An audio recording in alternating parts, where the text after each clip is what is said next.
I had it just made me think of it. I had a little incident. So I did a solo Ironman, right? I swam in Damascata, then biked kind of the Bangor area, and did the bike part, and then ran near my house. And on the bike portion near China Lake, there's this guy that just starts screaming at me out of his truck, just screaming at me like, Yeah. "What are you doing near the road?" We all hate you bikers and taking up the lane. I know, but he was a little extra perturbed, and not, and my immediate motion was to like strike back in anger, like, and I had a moment where I'm like, there's something else going on in his day that's making this happen. Right.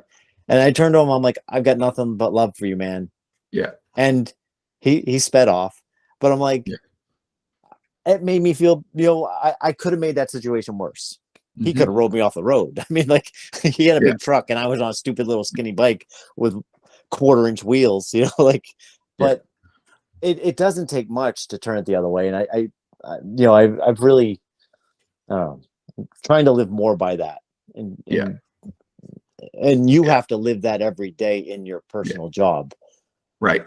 So I went in for an overtime sometimes I work overtime where I literally am just standing in the middle of the road flagging cars.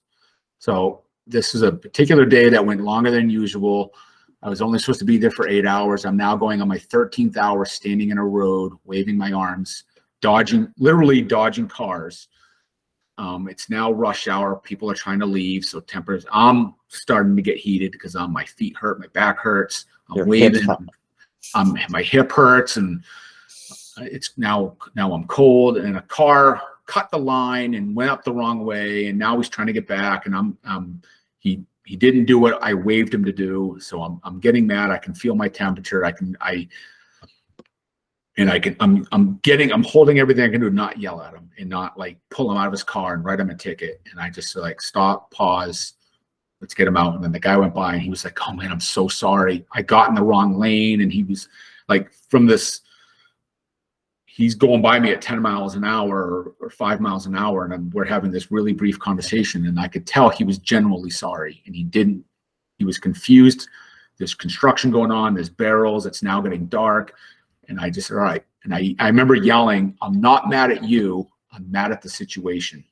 And then he's like, "Thank you." And we peacefully ended this what would have been me yelling at him and getting a complaint, him yelling at me. Now he's got a bad opinion about cops, and he's driving home that whole time, gripping his wheel, that effing cop. And they're all those cops. And I said, "Hey man, it's not you I'm mad at. I'm mad at the fact that the situation that we're in, that my back hurts." I mean, I didn't get into that, but I had to be honest and said, "I'm mad at the situation, not you.